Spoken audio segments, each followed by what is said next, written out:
Um, So you had a couple, a few, maybe a handful of experiences going backpacking with some friends.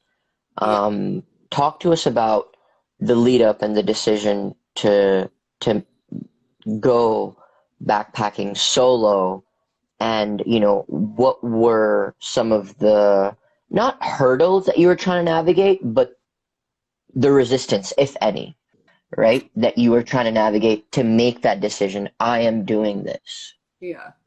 Um, I think just like getting ready sometimes takes me a long time. And I'm like, do I have everything? I don't know. What if I like forgot this one thing? Da, da, da. So um what I like to do now, which I try to stick to this more, is writing out lists, and writing in my journal. I journal a lot. I journal a lot more intentionally than I used to. I used to just kind of Mm, like I don't know, just kind of dumb girly stuff when I was younger in my diary kind of thing. And now I'm like, okay, like what am I like what are my intentions? So when I write things out in my journal, if I read them back, I kind of see like what I really want. Um and you can log those patterns, those like thought patterns. Um and so much of it was like I want to be in the mountains, I want to be out in nature. Um and being I think now like being in New Orleans, kind of like a little bit more city conditioned, I lose I lose a little bit of my comfort level sometimes.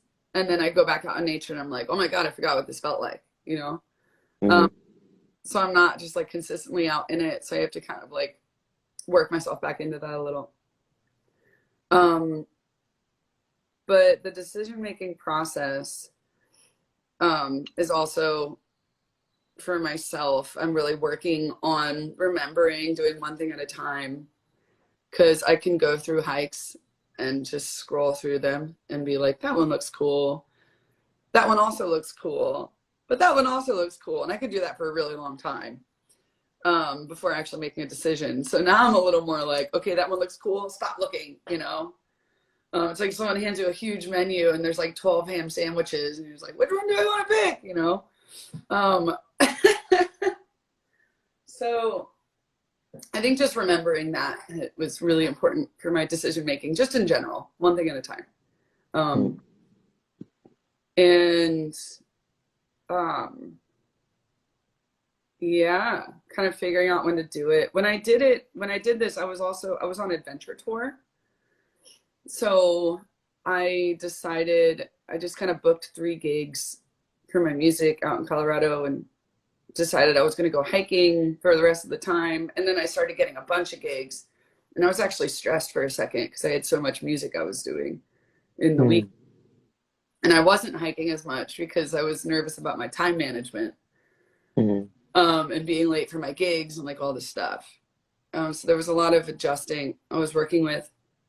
But when I would have days off, I was trying to find hikes where I could, go in for like a few days and just hang out and come back out.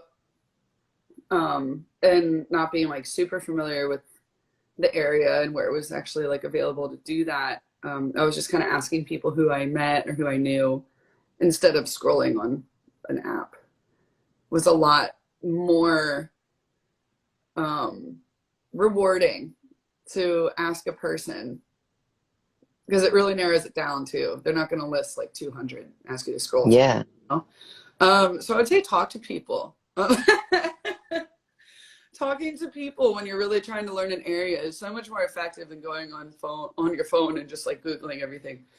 Um, Yeah. and yeah, I would say that was as far as the Okay. process. Yeah.